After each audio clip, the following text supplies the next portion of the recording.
മിശിഹായിൽ സ്നേഹം നിറഞ്ഞവരെ, അമ്മേ ഞാൻ സ്വർഗത്തിൽ പോകുമോ? കേവലം ചെറുപ്രായത്തിൽ തന്നെ വിശുദ്ധ ചെറുപുഷ്പം അമ്മയോട് ഉന്നയിച്ച ചോദ്യമാണിത്. ഈ ചോദ്യം ഉയർന്നു വരാൻ കാരണം വിശുദ്ധയുടെ ജീവിതത്തിൽ ലഭിച്ച വിശ്വാസത്തിന്റെ അടിത്തറയാണ്. ഈ ഒരു അടിസ്ഥാനം ഇല്ലാത്തത് കൊണ്ടാണ് ഈ കാലഘട്ടത്തിൽ വിശ്വാസികളുടെ എണ്ണം കുറഞ്ഞുകൊണ്ടിരിക്കുന്നത്. വിശുദ്ധ ചെറുപുഷ്പത്തിന്റെ മാതാപിതാക്കളായ ലൂയി മാർട്ടിനും സെയ്ഗ് കുര്യനും വിശുദ്ധ ചെറുപുഷ്പത്തിന്റെ ജീവിതത്തിൽ എത്രമാത്രം സ്വാധീനം ചെലുത്തിയിട്ടുണ്ടെന്ന് ആ വിശുദ്ധയുടെ ബാല്യകാലത്തിലൂടെ കണ്ണോടിക്കുമ്പോൾ നമുക്ക് മനസ്സിലാകും. വിശുദ്ധ ചെറുപുഷ്പത്തെ വിശുദ്ധയുടെ പദവിയിലേക്ക് ഉയർത്തുവാൻ മുൻനിരയിൽ നിന്നത് അവരുടെ മാതാപിതാക്കളുടെ വിശ്വാസ ജീവിതത്തിന്റെ ആഴവും പുണ്യവും ക്രിസ്തീയ പാരമ്പര്യവും ദൈവഹിതം നിറവേറ്റുവാനുള്ള അവരുടെ ആഗ്രഹവുമാണ്. അതുകൊണ്ടാണ് തന്റെ 5 പെൺമക്കളെയും മടത്തി ചേരുവാൻ ലൂയി മാർട്ടിൻ അനുവദിച്ചത്.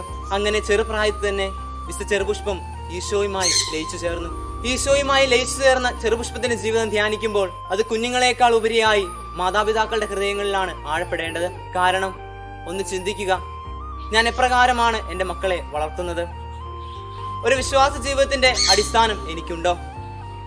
പ്രിയമുള്ളവരെ, പുതിയ തലമുറയെ വാർത്തെടുക്കുമ്പോൾ ഓർക്കുക, ഒരു ഉറപ്പുള്ള വിശ്വാസത്തിന്റെ അടിസ്ഥാനം അവർക്ക് നൽകുക.